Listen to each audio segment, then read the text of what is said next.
Hello everyone, welcome back to real Akash Ganga YouTube channel.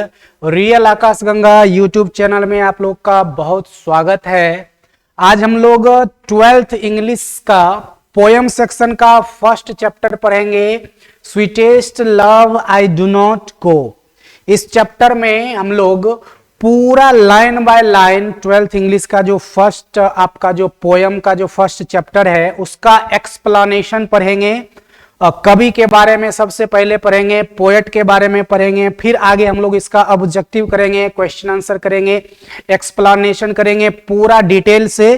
तो आप video में बने रहिए। चलिए शुरू करते हैं। हमारा फर्स्ट चैप्टर है sweetest love I do not go. Chapter का नाम क्या है? Sweetest love I do not go. सबसे पहले हम लोग इसके पोएट के बारे में समझेंगे, इस चैप्टर की रचना किसके द्वारा किया गया है, और हर लाइन जो भी आपको बताएंगे सब आपका VBI है, मोस्ट VBI ऑब्जेक्टिव, इससे आपके एग्जाम में पूछा जाएगा। तो चलिए शुरू करते हैं। चैप्टर का नाम है sweetest love I do not go. Chapter का क्या नाम है? Sweetest love I do not go. इसका जो रचना किया है, जो इसके पोएट हैं मिस्टर जॉन डन।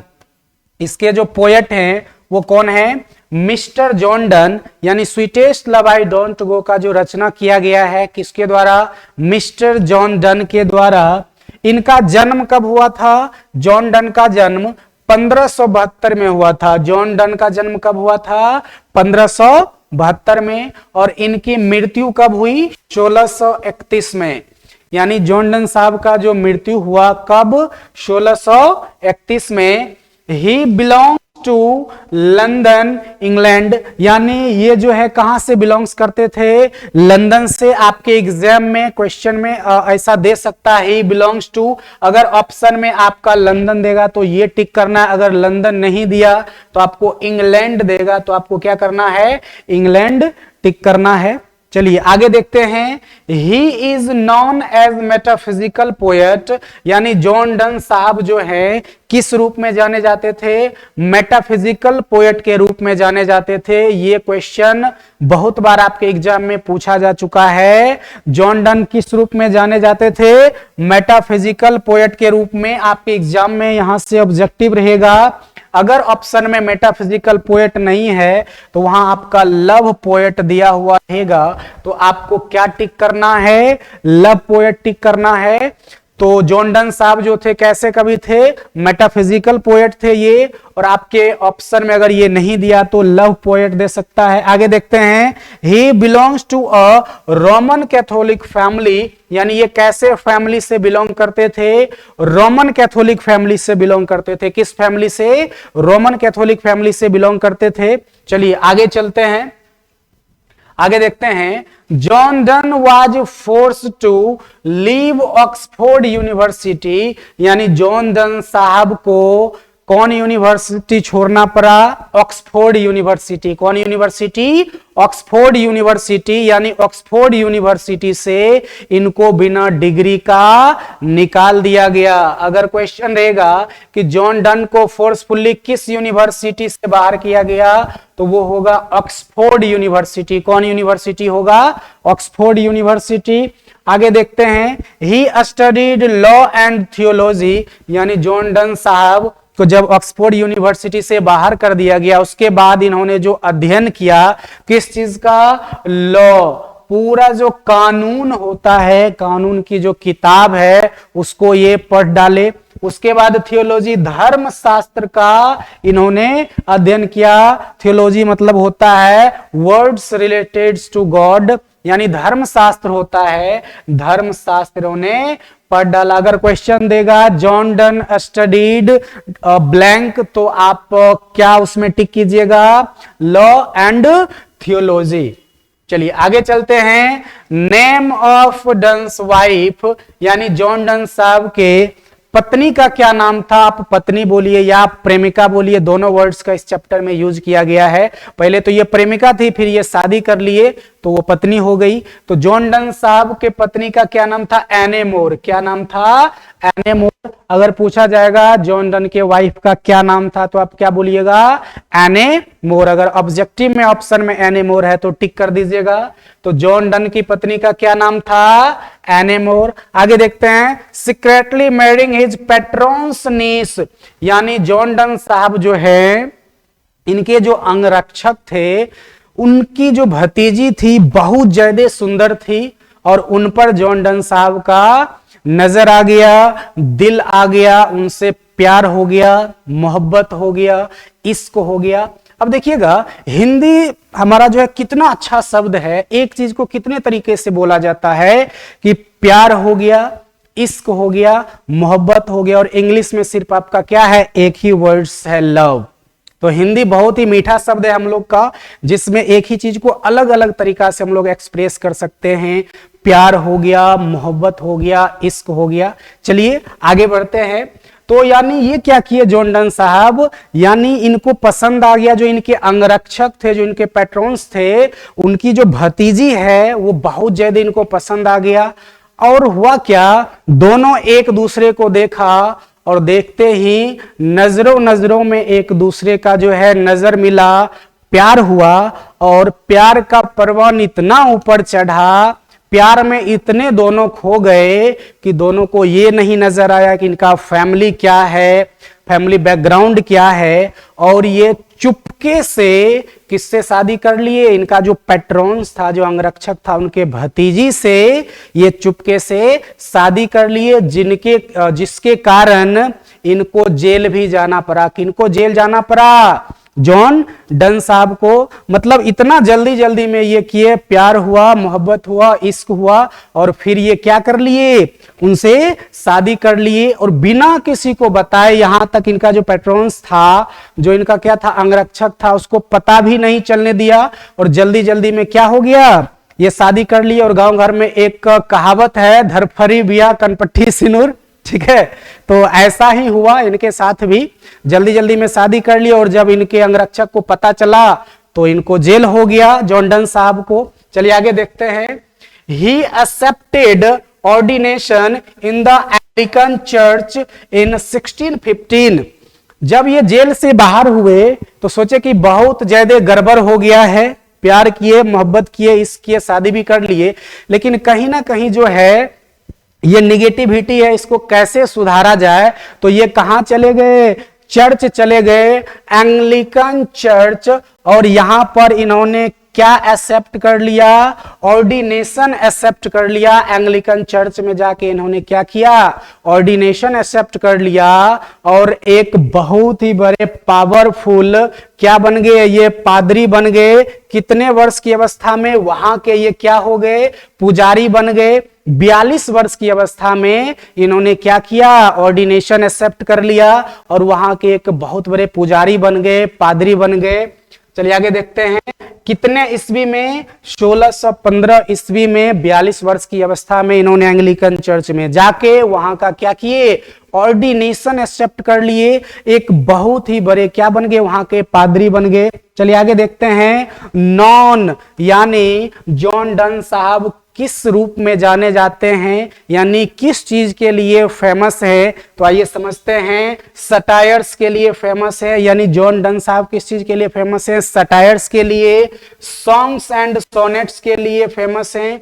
और किस चीज के लिए फेमस हैं, सॉन्ग्स एंड सोनेट्स के लिए फेमस है। और किस चीज के लिए फेमस है, ये देखिए, शर्मन्स के लिए फेमस है। और किस चीज के लिए फेमस है, सरमन्स के लिए। आगे देखते हैं, यानी इस पोयम में अगर आपको पूछा जाए टोटल स्टेंजा कितना है पोयम में, ये भी आपके एग्जाम में ऑब्जेक्टिव में एमसीक्यूज में दे सकता है कि टोटल इसमें स्टेंजा कितना है। तो आप क्या टिक कीजिएगा, 5। यानी sweetest love I do not go में जो स्टेंजा है उसकी संख्या कितना है, 5। और इच स्टेंजा 8 लाइन्स, यानी प्रत्येक जो आपका स्टेंजा है उसमें लाइंस की संख्या कितना है, 8। अगर पूछा जाएगा जो प्रत्येक स्टेंजा है उसमें लाइंस की संख्या कितनी है, 8। तो ये सब आपका बेसिक नॉलेज, जो बेसिक आपका है, बेसिक थिंग है, ये आपके एग्जाम में पूछा जा सकता है। तो चलिए, ये तो अभी और हम लोग समझेंगे किसके बारे में, जॉन डन के बारे में। चलिए यहां पर देखिएगा, यही है आपका ऑक्सफोर्ड यूनिवर्सिटी। उस समय जो है इंग्लैंड में एंटी कैथोलिक चल रहा था, जिसके कारण जॉन डन को बिना डिग्री का यानी ऑक्सफोर्ड यूनिवर्सिटी से क्या किया गया, बाहर निकाल दिया गया। और एने मोर जो जॉन डन साहब की पत्नी बनी, प्रेमिका, ये देखिए ये एने मोर है, बहुत ही सुंदर है। इसलिए तो गुप्त रूप से बिना बताए जॉन डन साहब क्या किए, यानी अपने पेट्रोन्स की जो ये नीस थी से शादी कर लिए। चलिए नेक्स्ट आगे बढ़ते हैं, आगे देखते हैं क्या है। अब अभी तक जो हम लोग जो है जॉन डन साहब के बारे में पढ़ रहे थे, sweetest love I do not go के जो पोएट थे उसके बारे में पढ़ रहे थे। अब हम लोग पोयम पर चलते हैं, पोयम को अच्छा से समझते हैं। अब यहां देखिएगा, ये जो पोयम है ये एक लव पोयम है। स्वीटेस्ट लव आई डोंट गो जो है ये एक लव पोयम है। इसमें प्यार के बारे में बात किया गया, मोहब्बत के बारे में बात किया गया है, इश्क के बारे में बात किया गया है। और इसमें कवि जो है जॉन डन साहब ये अपने प्रेमिका से कुछ समय के लिए दूर हो रहे हैं, प्रेमिका बोलिए या पत्नी बोलिए, उससे कुछ समय के लिए दूर हो रहे हैं। तब प्रेमिका के अंदर और प्रेमी यानी जॉन डन साहब के अंदर जो कुछ सवालात आते हैं उसके बारे में इसमें बताया गया है। तो चलिए पोएम के लाइन पे चलते हैं। फर्स्ट लाइन है आपका, sweetest love I do not go. कहते हैं कि मेरी प्रिय प्रेमिका, मेरी अर्धांगिनी, मेरी पत्नी, मेरी धर्म पत्नी, मेरी महबूबा, मेरी बाबू, मेरी सोना, मैं तुमसे इसलिए दूर नहीं जा रहा हूं फॉर weariness ऑफ दी, कि मैं तुमसे थक गया हूं, मैं तुमसे उब गया हूं। जॉन डन साहब क्या करे, बहुत ही बड़े प्यार से अपने प्रेमिका को यानी पत्नी को ये बोल रहे हैं कि मैं तुमसे दूर इसलिए नहीं जा रहा हूं कि मैं तुमसे थक गया हूं, मैं तुमसे उब गया हूं। Not in the hope that world can show a fitter love for me, और ना ही मैं इस आशा में जा रहा हूं कि मुझे तुमसे ज्यादा कोई सुंदर लड़की मिल जाएगी, कोई सुंदर औरत मिल जाएगी और तुमसे ज्यादा प्यार करने वाली मुझे मिल जाएगी। ऐसा ख्याल अगर तुम्हारे अंदर है तो उसको निकाल दो। मैं इस आशा में नहीं जा रहा हूं कि कोई मुझे तुमसे ज्यादा प्यार करने वाली मिल जाएगी। चलिए आगे बढ़ते हैं कि वो कहते हैं but since that I must die at last. कहते हैं हालांकि अंत में हर किसी को मरना है, कोई यहां सब दिन के लिए रहने के लिए नहीं आया, जो जन्म लिया उसका मरना तय है। मैं भी मरूंगा, तुम भी मरोगी, हर किसी को एक ना एक दिन मरना है और किसी के बगैर कोई मर नहीं जाता है। अगर मैं मर जाता हूं तो क्यों ना, ये कहते हैं कि हालांकि चूंकि मुझे तो क्या है एक ना एक दिन मरना है, तो क्यों ना इसका थोड़ा सा हम एहसास कर ले, थोड़ा थोड़ा तुमसे दूर होके हम मरे, यानी एक एहसास कर ले कि एक दूर होने का एक क्या इफेक्ट होता है, क्या प्रभाव होता है। वही बोलते हैं but since that I must die at last, कि अंत में हम दोनों को मरना है, तो क्यों ना कुछ पल के लिए हम ये अनुभूति करें कि एक फीलिंग कैसा आता है, एक दूसरे से अलग हो जाएं। This was to use myself in jest thus by friends friends dressed to die. और कहते हैं इसलिए यानी इस जीवन को मतलब एक एहसास दिलाएं कि मौत क्या होता है, तुमसे अलग होके पता चलेगा, क्योंकि एक ना एक दिन हर किसी को तो मरना ही है। इसलिए अपने आप को थोड़ा स्ट्रेंथ के साथ खड़ा करना है, तुमसे अलग होके भी क्या करना है, सरवाइव करना है, रहना है। आगे चलते हैं पोएम के नेक्स्ट लाइन में, यही देखिए इसके अंदर बहुत ज्यादा सवालात आ रहे हैं, क्वेश्चन आ रहे हैं कि लगता है कि हमसे ज्यादा सुंदर कोई लड़की से मिल गया या औरत मिल गया है, इसलिए ये मुझे छोड़ के जा रहे हैं। तो ऐसा कुछ नहीं है। एने मोर यानी जॉन डन साहब सिर्फ तुम्हारे थे और तुम्हारे ही रहेंगे। सुंदर लड़की यानी उनके संपर्क में नहीं है, ना ही किसी सुंदर लड़की से उनको क्या हुआ है, प्यार हुआ है। वो सिर्फ तुम्हारे थे और तुम्हारे ही रहेंगे। चलिए पोयम के नेक्स्ट स्टेप पर चलते हैं। आगे बोलते हैं yesternight the sun went hence and yet is here today. कहते हैं कि पिछली रात सूर्य अस्त हुआ था। क्या बोल रहे हैं कि पिछली रात यानी सूर्य अस्त हुआ था, लेकिन वो आज भी हैं, यानी अपने क्रम पथ पे वो आगे बढ़ के कल अस्त हुए थे, आज उगे हैं। And he hath no desire nor sense nor half so sort of way। कहते हैं कि जबकि सूर्य भगवान के पास इच्छा नहीं है, ना ही कोई डिजायर है, ना ही उनके अंदर कोई होप है कि किसी से मिलने के लिए वो जल्दी जल्दी आ गए, ना ही सूर्य भगवान के पास कोई प्रेमिका है, ना ही उनका डिजायर है, ना ही उनके पास कोई सेंस है। फिर भी वो क्या हुए, अपने क्रम पथ पर आगे बढ़ते हुए पिछली रात को वो अस्त हुए थे, लेकिन आज वो फिर क्या हुए हैं, उदित हुए हैं, यानी आए हैं। चलिए आगे देखते हैं। लेकिन मेरे पास, फिर ये बोलते हैं कि सूर्य भगवान के पास कोई ये क्या है, डिजायर नहीं है, कोई उनकी प्रेमिका नहीं है, लेकिन मेरे पास तो मकसद है। मेरे पास एनेमोर, मेरी प्रेमिका, मेरी बाबू, मेरी सोना तुम हो, और मैं तुम्हारे लिए बहुत जल्द ही लौटूंगा, क्योंकि मेरा सब कुछ तुम हो। आगे बढ़ते हैं। Then fear not me but believe that I shall make. कहते हैं कि अपने अंदर कोई डर नहीं रखो, मेरा जो लक्ष्य है, जिस चीज के लिए हम जा रहे हैं, उसको पूरा करते ही सबसे तेज गति से मैं तुम्हारे पास लौटूंगा। Speedier journey since I take more wings and spurs than he. कहते हैं कि सूर्य भगवान के पास कोई डिजायर नहीं है। अब देखिएगा, प्यार करने वाले, एक दूसरे से प्यार करने वाले भगवान तक को चुनौती देते हैं। हम लोग सूर्य को भगवान मानते हैं और उनको चुनौती देते हैं कि सूर्य भगवान के पास तो पंख भी नहीं है, लेकिन मेरे पास पंख है और मेरे पास स्पर्श यानी मेरे पास उमंग ज्यादा है। सूर्य भगवान के पास कोई उमंग नहीं है कि उनको अपनी प्रेमिका से मिलना है, लेकिन मेरे पास उमंग है। मेरा एक आस है कि मेरा जो सब कुछ है, मुझे उससे मिलना है, यानी मेरी पत्नी से मिलना है। इसलिए मेरे पास पंख भी ज्यादा है, उमंग भी ज्यादा है, और सूर्य भगवान से भी तेज गति से मैं तुम्हारे पास आऊंगा। तो इस प्रकार ये सूर्य भगवान को भी चैलेंज कर देते हैं। तो चलिए आगे देखते हैं। आगे है, अब थोड़ा सा अपना सैडनेस ये प्रकट कर रहे हैं जाते जाते। O how feeble is man's power. कहते हैं मेरे ईश्वर कि एक व्यक्ति जो है, एक आदमी जो है, कितना ज्यादा बेबस होता है, कितना ज्यादा लाचार होता है, कितना ज्यादा वो मतलब क्या हो जाता है, लाचार हो जाता है, बेबस हो जाता है, कमजोर हो जाता है।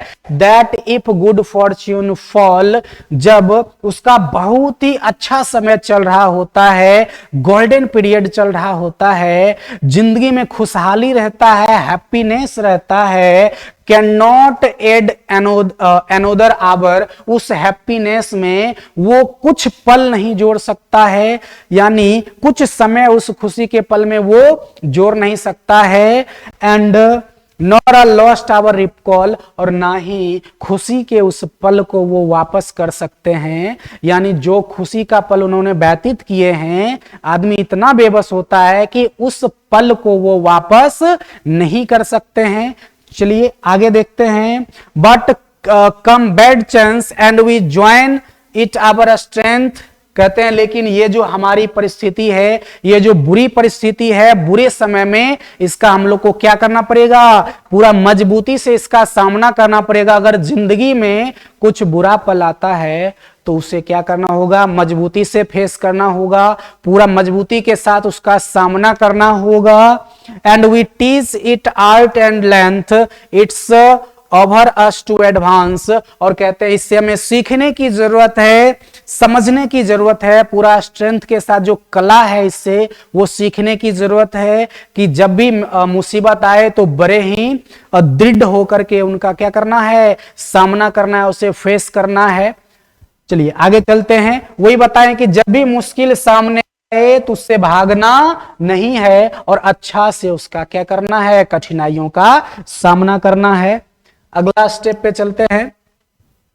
when दो साइस्ट नॉट वाइंड, कहते हैं कि जब तुम आहें भरती हो तो हवा नहीं होता है। यानी अपना ये फीलिंग प्रकट कर रहे हैं कौन, जॉन डन साहब, कि जब तुम आहें भरती हो तो हवा नहीं होता है।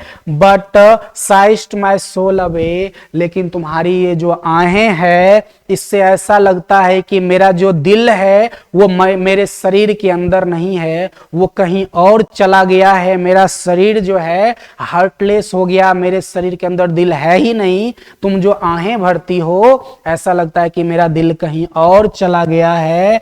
When दो weeps unkindly kind my life's blood doth decay, कहते हैं कि जब तुम रोती हो तो ऐसा लगता है मेरे शरीर में जो ब्लड है वो जम गया है, फ्रीज हो गया है। खून का हर एक पार्टिकल जो कण है वो क्या होने लगा, नष्ट होने लगा है, बर्बाद होने लगा है। जब रोती हो तो ऐसा लगता है कि मेरे पूरे शरीर का ब्लड जम गया है, बर्बाद हो गया है, क्षय हो गया है, नष्ट हो गया है। And it can not be, अब कहते हैं कि ये हो नहीं सकता, दैट दो लव्स्ट मी एज दो सेस्ट, कि तुम ही ना कहती थी कि तुम मुझसे बहुत ज्यादा प्यार करती है, बहुत ज्यादा मोहब्बत करती है, बहुत ज्यादा इश्क करती है। तो सबसे बड़ा चीज प्यार मोहब्बत का जो एक ही नाम है विश्वास। तुम्हारा विश्वास मेरे ऊपर रहना चाहिए, अडिग विश्वास रहना चाहिए। और इस प्रकार अगर तुम विश्वास खोती हो तो फिर दिक्कत होगा, क्योंकि तुम ही बोली थी कि मैं तुमसे बहुत ज्यादा प्यार करता हूं। और प्यार किसका नाम है, एक विश्वास का नाम है। And if in thine my life thou waste and that art the best of me, और कहते हैं कि अगर इस प्रकार तुम रोगी, आहें भरोगी, तो ऐसा लगेगा जैसा मेरा पूरा लाइफ क्या हो गया, बर्बाद हो गया। क्योंकि प्यार मोहब्बत एक विश्वास का नाम है और मेरे ऊपर जो है तुम्हारा ये विश्वास रहना चाहिए। चलिए आगे देखते हैं नेक्स्ट स्टेप में। Let know the divining heart forethink me any ill, कहते हैं कि तुम्हारा जो ये क्या है, निष्पाप हृदय है। Let know the divining heart, कहते हैं कि मेरी महबूब, तुम्हारी जो ये क्या है, निष्पाप हृदय है, इसमें मेरे प्रति कोई भी ऐसा बुरी भावना मत रखो या मेरे लिए कुछ बुरा मत सोचो। क्योंकि कभी कभी ऐसा होता है कि अगर कोई किसी के बारे में ऐसा बुरा सोचता है तो कभी कभी वैसा हो भी जाता है। इसलिए तुम्हारा जो ये निष्पाप हृदय है इसके अंदर मेरे लिए कोई भी ऐसी बुरा भावना या कुछ भी ऐसा मत रखो। डेस्टिनी में take the part and may the fears fulfil, कहते हैं कि नियति अपना खेल खेलेगी, समय का चक्र घूमेगा और तुम्हारे अंदर ये जो डर है वो खत्म हो जाएगा। मेरे लिए कुछ भी गलत मत सोचो, कहीं ऐसा ना हो कि ये गलत मेरे साथ हो जाए। मैं जर्नी पे जा रहा हूं, कहीं ऐसा ना हो कि मेरा जो यात्रा है दुखद हो जाए। इसलिए अपने निष्पाप हृदय में मेरे प्रति कोई ऐसा चीज मत सोचो। और कहते हैं कि नियति अपना खेल खेलेगी, समय का चक्र घूमेगा और तुम्हारे अंदर ये जो डर है ये उस दिन खत्म हो जाएगा जिस दिन मैं तुम्हारे पास सही सलामत तुम्हारा ही होकर लौटूंगा। उस दिन तुम्हारे हृदय में ये जो क्या है, एक जो बुराई चल रहा है मेरे प्रति, जो एक निगेटिविटी है, वो क्या हो जाएगा, खत्म हो जाएगा। And but think that we are but turns aside to sleep, और कहते हैं कि अब जब भी तुम रात को सोओगी तो मेरा याद तो जरूर आएगा। तो ये मत सोचना कि मैं तुमसे दूर हूं, तुम ये सोचना कि मैं हमेशा तुम्हारे पास हूं। बस फर्क इतना है कि तुम करवट लेके बाईं तरफ सोई हुई हो और मैं करवट लेके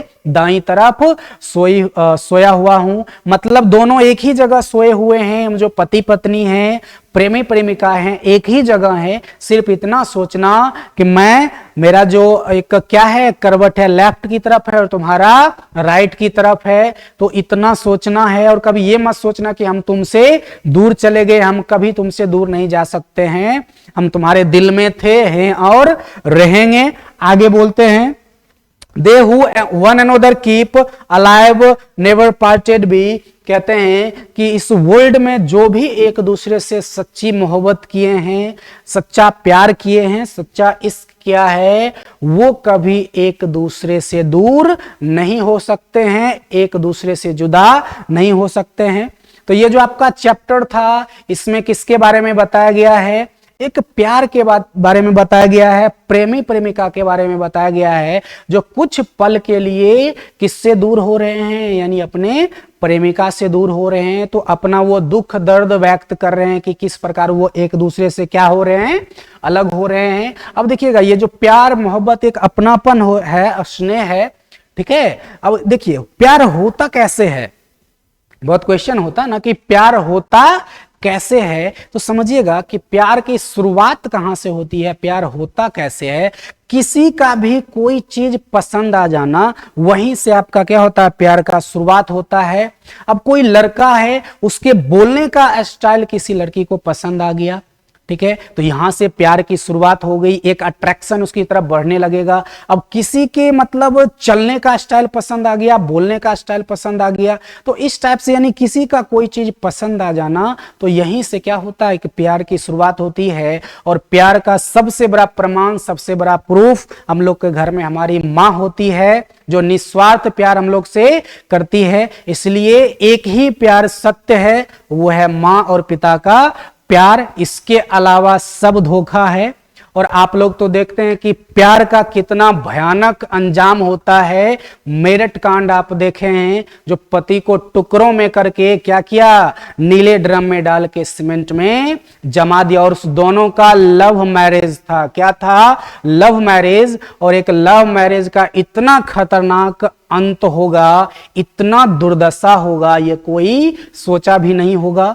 तो आज के वीडियो में हम लोग इतना ही रहने देते हैं। अगर आप चैनल पर नए हैं तो चैनल को सब्सक्राइब कीजिए, लाइक कीजिए और अपने दोस्तों के पास शेयर कीजिए। और मिलते हैं अगले वीडियो में। अगले वीडियो में हम लोग इस चैप्टर का जो है एक्सप्लेनेशन लेके आएंगे, क्वेश्चन आंसर लेके आएंगे और MCQs लेके आएंगे। तब तक के लिए take care, bye bye, thank you, जय माधव।